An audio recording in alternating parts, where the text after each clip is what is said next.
Hello guys, welcome back to my YouTube channel Rowan Home. So in this video I am explaining about the non-mechanical injuries that may happen to our eyes.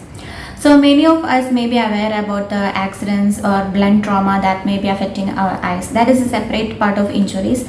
But the non-mechanical injuries is a term that many of us are not aware about it. So in this video I am describing about the main three types of non-mechanical injuries and how they affect our eyes. So when we are going to explain about the thermal injuries, that is the first type of non-mechanical injuries. So many of might have noticed the term thermal. So it's the same meaning. It's caused by the thermal energy. That means maybe by the fire or some fluid. So when these things are happening to our eyes, so the mainly burnt part is our lids. And in some severe cases the burnt part will be this conjunctiva, that means this white area, and this black color thing, it's cornea. So in the severe cases our cornea and conjunctiva will be affected, otherwise the normal burnt area will be lies on this lids area.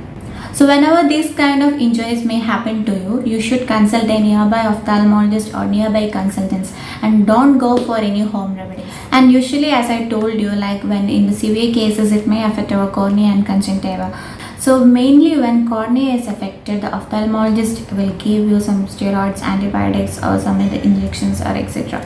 So you have to consult a nearby ophthalmologist whenever this happens and make sure don't go for home remedies because it can worsen the situation. And the next type of mechanical injuries is electrical injuries. So as the word mentions, it's a passage of the strong electric current through our eyes. So whenever this happens, the mainly affected part of our eyes is the lens. Even conjunctiva condition can be acquired and cornea can develop the diffuse opacities. Even our eyes and ciliary body can get inflamed. And as I told you, the main affected part is the lens. So after 3-4 months of this electrical injuries, the lens can develop electrical cataract and our optic nerve can get damaged.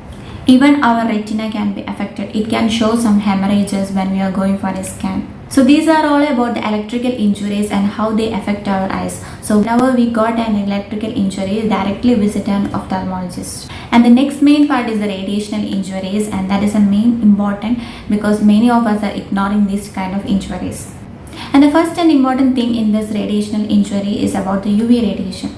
So whenever people are exposed to this UV radiation, they will develop photoophthalmia, and even the lens, they will develop into a senile cataract. Next thing, it's about the infrared radiation.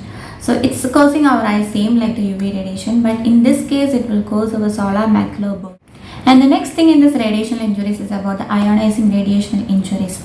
So in this what happens means these are caused by the following of any radiotherapy for our eyes tumors or any lid tumor, etc. So there are some common examples for this ionizing radiations, that is radiation keratoconjunctivitis and radiation cataract, dermatitis and retinopathy. So these are the common examples of the lesions which happen after ionizing mechanical injury.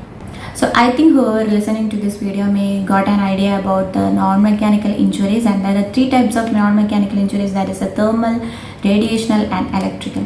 So whenever these injuries happen to our eyes, directly go to an ophthalmologist and take the proper treatment at a proper time.